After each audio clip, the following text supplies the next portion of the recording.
Welcome to my channel. मैं इस video में आपको सारी जानकारी दूंगा केदारनाथ के बारे में। मैंने दिल्ली से अपनी यात्रा शुरू की थी बाय ट्रेन। मैंने जन शताब्दी में टिकट लिया था और मेरे 4 फ्रेंड थे। तो कुछ दूरी तय करने के बाद मैंने हरिद्वार पहुंचा। हरिद्वार में मैंने ट्रेन छोड़ दी थी, जो हमारी ट्रेन हरिद्वार थी। यहाँ से हम लोगों ने प्लान किया था कि हम लोग रात में ऋषिकेश में रुकेंगे, क्योंकि ऋषिकेश एक अच्छा स्पॉट है फॉर फन। तो हम लोग यहाँ से स्टेशन से बाहर निकलकर बस की अड्डे की ओर गए थे। और ये कुछ तस्वीरें जो आपको हरिद्वार स्टेशन के बाहर देखने को मिलेंगी, जो बनाई गई हैं। मैंने 3 साल पहले भी हरिद्वार गया था, तो आई थिंक ये सब सारी चीज़ें नहीं थी। तो ये सारी स्टैचू से स्पिरिचुअल टाइप फीलिंग आती है। एक्चुअली हरिद्वार स्पिरिचुअल है ही, खुद में तो फील तो ऑटोमेटिक आना ही है। तो इसके आए हमारे शंकर जी की मूर्ति है, बड़े बड़े महादेव।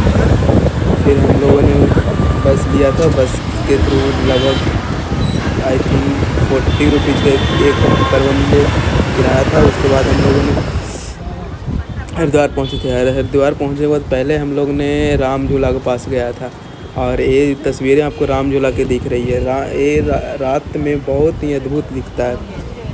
तो यहाँ पे हमने कुछ फ़ोटो भी शूट किया था। उसके बाद हम लोग को कुछ भूख लगा हुआ था, तो हम लोग एक रेस्टोरेंट है जो आई थिंक 60 साल एंड एवर पुराना है, उसका नाम है छोटी वाला। तो वहाँ पे हम लोग खाना खाया। फिर उसके बाद फिर हम लोग गंगा बीच के किनारे आए थे। यहाँ पे देख सकते हैं मेरे दोस्त लोग कुछ मस्ती कर रहे हैं गंगा किनारे। और हमने गंगा किनारे बैठ के कुछ पानी की आवाज़ अद्भुत ही लग रही थी। मैंने यहाँ बहुत टाइम तक बैठा था। उसके बाद कल मॉर्निंग में हम लोग ने बस लिया था ऋषिकेश से केदारनाथ के लिए। तो एक्चुअली केदारनाथ गौरीकुंड के लिए। तो गौरीकुंड तो डायरेक्ट बस नहीं जाती, उससे 10 किलोमीटर पहले ही सोनप्रयाग में बस हमें छोड़ दी थी।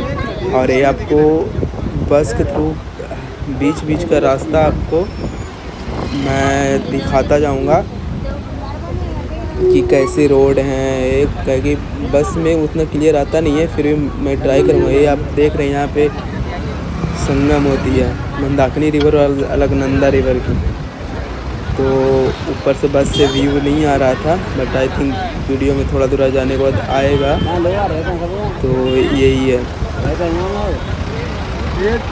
ये हम लोग ज्योग्राफी में पढ़े थे कि 2 नदियों का संगम कैसे होता है। तो यहाँ पे हम लोग ने देखा था। मतलब ज्योग्राफी पढ़ना और देखना दोनों एक अलग ही एक्सपीरियंस है।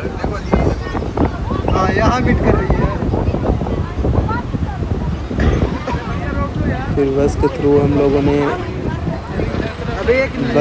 लोग को सोनप्रयाग ले जाने में लगभग 9 घंटे का सफ़र लगा था। अप्रॉक्स 243 किलोमीटर के आसपास है। क्योंकि हिली एरिया में थोड़ा सा डिफ़िकल्ट तो होता ही है, तो इसलिए ज़्यादा टाइम हम लोग को लग गया था। ये कुछ आप व्यू देख सकते हैं। एक्चुअली पहाड़ों में रहने का अलग ही मज़ा है, लेकिन आप परमानेंट रहोगे तो आप हेक्टिक महसूस करने लगोगे। सो आप चिल आउट करने के लिए पहाड़ों पे भी जा सकते हैं। यहाँ जैसे कि हम लोग ने ये सोनप्रयाग पहुँच गया। उसके बाद देख सकते हैं ये सारी जो आपको दिख रही है सारी डॉर्मेट्री हैं जो गवर्नमेंट ने बनाई थी। ये बाढ़ में सारे ख़त्म हो गए थे।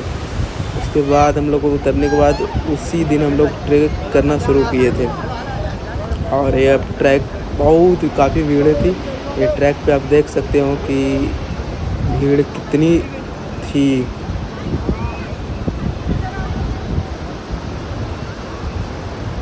और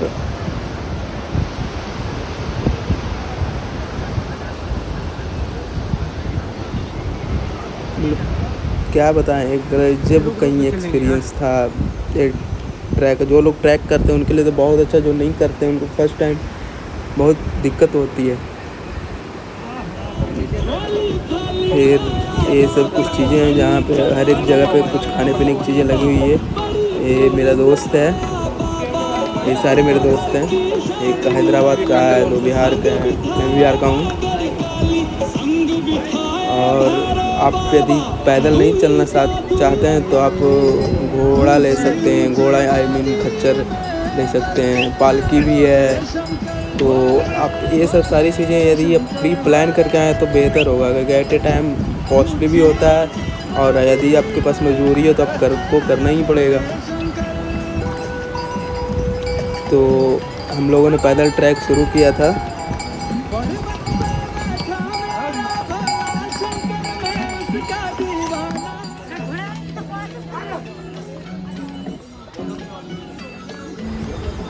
हम लोगों ने अपने साथ एक स्पीकर ले गए थे। इस पे हम लोग कुछ भगवान शिव का गाना बजाते हुए हम लोग ट्रैक पे जा रहे थे, ताकि हम लोग का माइंड डाइवर्ट रहे और मतलब एनर्जेटिक फील करें। नहीं तो आपको हमेशा दिखते रहेगा कि बहुत दूर है एंड ऑल। तो आप हो सके देखो स्पीकर ले जाएं, not a big one but just chill out करने के लिए।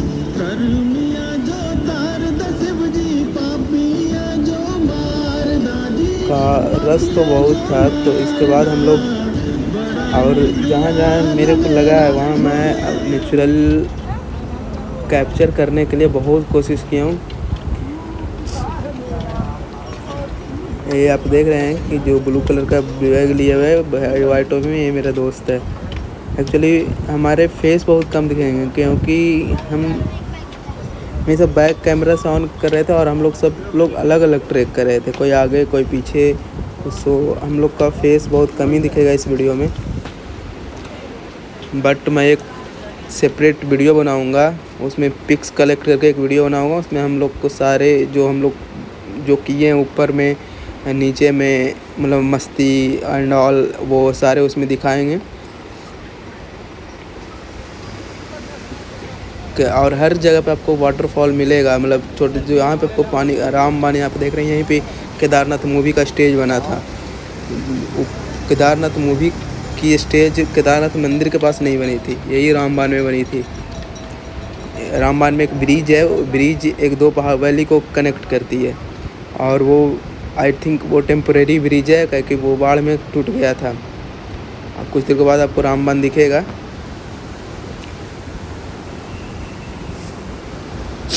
यहाँ का मौसम आपको पता नहीं लगेगा, कब बारिश कभी धूप कभी बादल। तो अपने साथ रेनकोट वगैरह ले के जाएँ। और कुछ मेडिसिन्स वगैरह जो इसेंशियल चीज़ें हैं, जैसे कि सर दर्द का pain killer and something vomiting, ये सब का ले के जाएँ, क्योंकि ये आपको बहुत मदद करेगी ये सारी मेडिसिन्स। ऐसे रास्ते में डिस्पेंसरी है बट अपने साथ हो तो अलग ही मज़ा।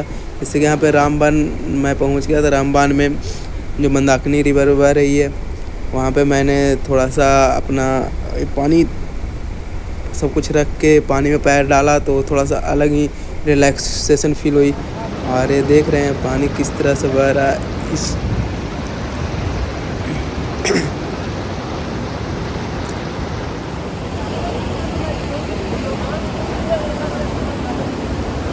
स्टार्टिंग शुरू में ब्लॉगिंग करना I think it is a very tough task मेरे लिए तो बहुत ज़्यादा है। ये व्यू देख सकते हैं। ट्रैक बहुत लंबा होता है हम लोग का। तो हम लोग बहुत आई थिंक हम लोग पूरे ट्रैक में 4 से 5 बार कम से कम खाना खाए होंगे। मतलब फुल मस्ती के साथ जा रहे थे, बस यही था कि बस पहुंचना है, कभी भी पहुंच जाएंगे। और हमारे साथ मौसम तो साथ दिया था क्योंकि जाते समय बारिश नहीं हुई थी। लेकिन यदि होती भी तो कोई दिक्कत नहीं था। हम लोग रेन कोट लिए थे लेकिन रेन कोट का ज़रूरत पड़ा नहीं। कह सकते हैं कि अपने साथ भोले बाबा की कृपा थी। और हाँ, एक इम्पॉर्टेंट है कि इसमें बहुत सारे इस ट्रैक में बहुत सारे शॉर्टकट्स भी हैं जो डिफ़िकल्ट भी है, डेंजरस भी है। तो जब आप चढ़ते समय शॉर्टकट का यूज ना करें। आइए देख रहे हैं कि आप जो आप लोग हेलीकॉप्टर से जाइएगा तो हेलीकॉप्टर की भी सुविधा अवेलेबल है और आपको सीधा हेलीपैड मंदिर के जस्ट आधा किलोमीटर पीछे है और एक हेलीपैड है जो मंदिर के जस्ट पीछे है 50 मीटर पे। वो आई थिंक ऑफिशियल्स के लिए है या फिर प्रोमिनेंट पर्सनालिटी के लिए है। और यहाँ पे सारी चीज़ें महंगे हैं, मीन्स डबल रेट पे होना भी चाहिए क्योंकि ऊपर ले जाने में बहुत सारे ट्रांसपोर्टेशन वगैरह एंड ऑल। तो एक ट्रांसपोर्टेशन होती है जहाँ पे गाड़ी की सुविधा हो, एक होती है जहाँ गाड़ी की सुविधा ना हो, मैन पावर यहाँ पे यूज करते हैं। एक्चुअली तो मैन पावर हर जगह है, जैसे मैन पावर एंड बोल सकते हैं जैसे कि खच्चर के थ्रू ले जाया जा रहा है तो इट इज़ वेरी डिफ़िकल्ट। तो आपके के लिए वो एक्सेस हो रहा है, वही बहुत बड़ी चीज़ है। तो यहाँ पे थोड़े महंगे हैं तो आप उनके साथ आर्ग्यू ना करें क्योंकि यही इनका 6 महीने का ही वो इससे लाइवलीहुड चलता है। और आप कुछ मतलब 2 किलोमीटर के पीछे जब मंदिर के आसपास रहेंगे तो बहुत सारे टेंट वगैरह दिखने लगेंगे, जैसे कि आप लोग देख रहे हैं वीडियो में। ये सारी टेंट हैं, जैसे कि टेंट कोई 250, 300, 400 में टेंट यहाँ पे। लेकिन वॉशरूम की थोड़ा सा दिक्कत हो गया है। सामने केदारनाथ मंदिर दिख रहा है, 2 किलोमीटर के दूर से ही दिख रहा है, हल्का हल्का सा दिख रहा होगा टॉप पोर्शन। और यही हेलीपैड है, ये जब आओगे तब को यहीं छोड़ा जाएगा। और जैसे ही हम लोग पहुँचे तो एक होपफुली एक लंगर चल रहा था, तो हमने जस्ट तुरंत मंदिर से पीछे लंगर किया। ठीक है राहुल, क्योंकि हम लोग को चावल खाए हुए बहुत टाइम हो गए थे। लंगर करने के बाद फिर शाम में थोड़ा सा रिलैक्स होने के बाद हम मंदिर पहुँचे तो मंदिर का गेट बंद हो चुका था, इसलिए हम लोग दर्शन करना भी नहीं चाहते थे, सिर्फ बाहर से मंदिर देख दिया। ये बाहर से आपके मंदिर है। और जब मॉर्निंग में हम लोगों ने दर्शन किया कल अगले सुबह, हम लोग वहाँ पे होटल लिए थे। होटल का प्राइस था 1500 रुपये हम लोग 4 लड़के के लिए, जस्ट मंदिर के पीछे। और यहाँ पे हमारे मोदी जी आए थे और यहीं पे हमारे गुरु शंकराचार्य जी की मूर्ति है, मैं आपको दिखाता हूँ। यहाँ देख सकते हो कि आप गुरु शंकराचार्य की मूर्ति है।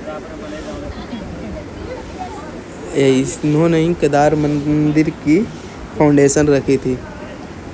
और ये जो बाबा दिख रहे हैं मेरा दोस्त है, ये बाबा जो दिख रहे हैं जो केदारनाथ मूवी में शांति जो राजपूत हैं इनके साथ पिक्चर क्लिक किए थे, यही बाबा हैं।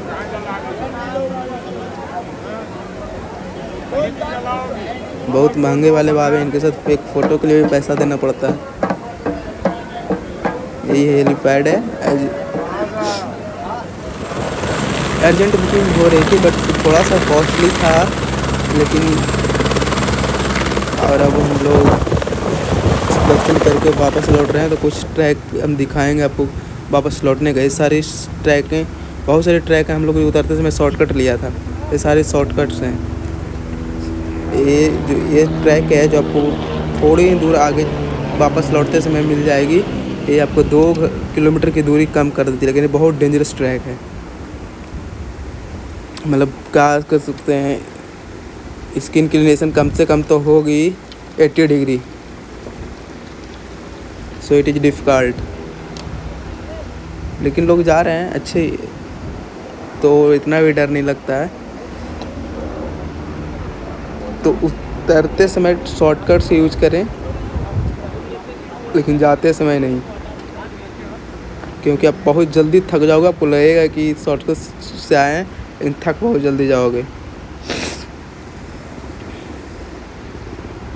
और आते समय हम लोग को उतरने में लगा था 6 घंटे, जिसमें हम लोग 1 घंटे ऊपर बारिश होने लगी थी, जिससे आप देखो यहाँ बारिश हो रही है। यहाँ पे हम लोग 1 घंटे रुक गए थे, यहाँ पे कुछ वीडियो वगैरह बनाए थे रुककर। और मतलब 5 घंटे में हम लोग कंटिन्यूस चलते रह गए थे, उतर गए। उसके बाद उतरते समय उतना ज़्यादा लगता नहीं है, बस आप रेस्ट करने लगोगे तो आपको थोड़ा सा टायर्डनेस महसूस होगी। तो इसीलिए कहा जाता है फिजिकली फिट रहना चाहिए लोगों को।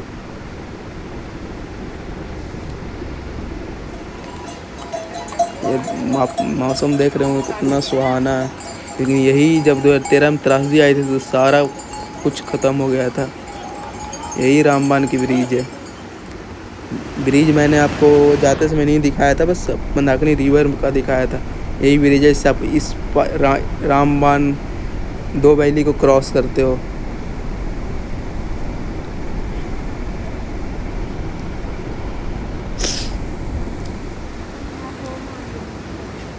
ये रास्ता आप देख सकते हैं, इसमें मतलब थोड़ा सा इस टाइप का ही रास्ता है। एक है मनाली, इस जाओगे आप तो शिमला, हाँ शिमला से मनाली, तो इस टाइप का ही पहाड़ बाहर निकला हुआ है, कभी कभी आप फ़ोटो में देखोगे। और ये हम लोगों का होटल है। ये होटल हम लोग सोनप्रयाग में लिए थे 1500 रुपये का 4 लोगों के लिए। मतलब ऑन एन एवरेज ठीक था, गीज़र नहीं है बस। Thank you for watching my blog.